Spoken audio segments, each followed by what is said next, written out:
Gracias, señora secretaria. Con esa aclaración por parte de Secretaría, vamos a dar paso al debate correspondiente, dando la palabra al asambleísta Ramiro Aguilar. Comienza el debate respecto del informe elaborado por la Comisión de Justicia y Estructura del Estado ante el indulto presentado en su solicitud respectiva por parte del señor Gonzalo Cortés Cervantes. En el uso de la palabra, Ramiro Aguilar, asambleísta nacional independiente. Indulto posfechado. Voy a explicar, señora Presidenta, señores miembros de la Asamblea, detenidamente cuál es mi posición al respecto. Primero, quiero hacer hincapié en que la Asamblea recibe, a través del CAL, una petición firmada por el señor José Velázquez Castillo, representante legal del Observatorio Ciudadano de Justicia y Derechos Humanos de Esmeraldas, donde le dice a la Asamblea Nacional que el señor privado de libertad Gonzalo Aurelio Cortés Cervantes tiene pocos meses de vida. Esta es la solicitud, señores asambleístas, que recibe el CAL. Una solicitud de 3 párrafos, donde se dice literalmente que el señor debe ser indultado para que pase los últimos meses de vida en compañía de su madre. El CAL da trámite a la petición sin constatar si existe el Observatorio de Justicia y Derechos Humanos de Esmeraldas, sin saber quién es el señor José Velázquez Castillo, que es quien firma la petición a nombre del Observatorio Ciudadano de Derechos Humanos y la pasa a la Comisión de Justicia. Esta solicitud es falsa. Tiene un contenido falso. ¿Cuál es el contenido falso? Que al señor le quedan pocos meses de vida. ¿Cómo demuestro que es falso? Porque el propio informe de la asambleísta Dina Godoy, miembro de la comisión, dice que tiene un estado de salud estable y la comisión recomienda a la Asamblea Nacional rebajarle el 30% de la pena de una condena de 20 años, lo cual le daría una condena total de 14. Como el señor tiene cumplidos los primeros 8 años, los siguientes 6 los va a permanecer en la cárcel. Por eso digo que es un indulto posfechado. Es decir, si ustedes se lo conceden hoy, no es que el señor va a salir en libertad, va a esperar 6 años más por la rebaja de la pena. Y eso hace desaparecer, señora Presidenta, señores miembros de la Asamblea, el argumento humanitario que sirve de base para el informe de la Comisión. Procede el indulto, en este caso, señora Presidenta, aplicando el artículo 97 de la Ley Orgánica de la Función Legislativa.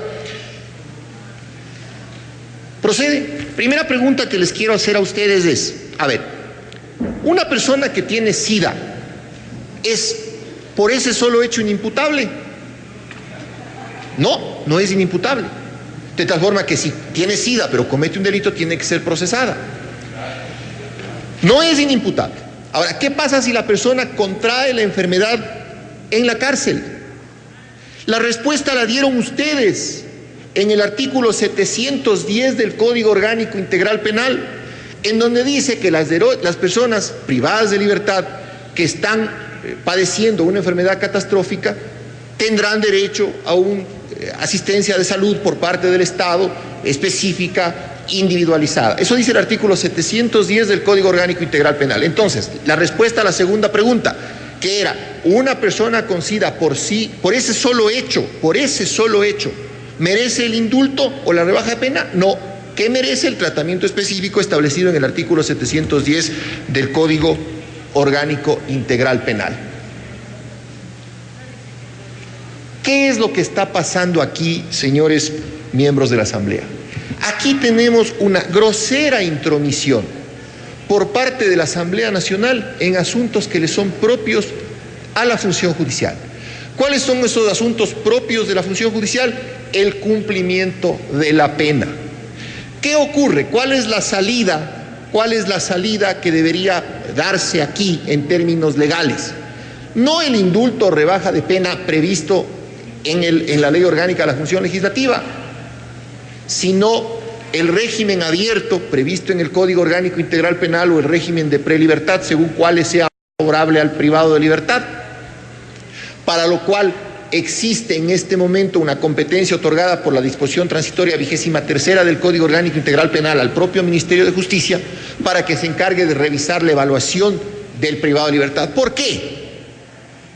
Porque el pasar a régimen abierto supone, según el Código Orgánico Integral Penal, el usar un dispositivo electrónico y el someterse a las condiciones de privación de régimen abierto o de prelibertad. Yo les quiero a ustedes mencionar cómo resuelve la jurisprudencia, la legislación comparada y la jurisprudencia constitucional comparada este tipo de casos. En la legislación española tenemos en vigencia el artículo 92 del Código Penal, que dice lo siguiente: constando a la administración penitenciaria que el interno se halla en cualquiera de los casos previstos en los párrafos anteriores, uno de los cuales es que sea enfermo muy grave con padecimientos incurables, constando a la administración penitenciaria este hecho, elevará el expediente de libertad condicional con la urgencia que el caso requiera al juez de vigilancia penitenciaria, que a la hora de resolverlo valorará, junto a las circunstancias personales, dos cosas adicionales, señores asambleístas: la dificultad para delinquir y la escasa peligrosidad del sujeto.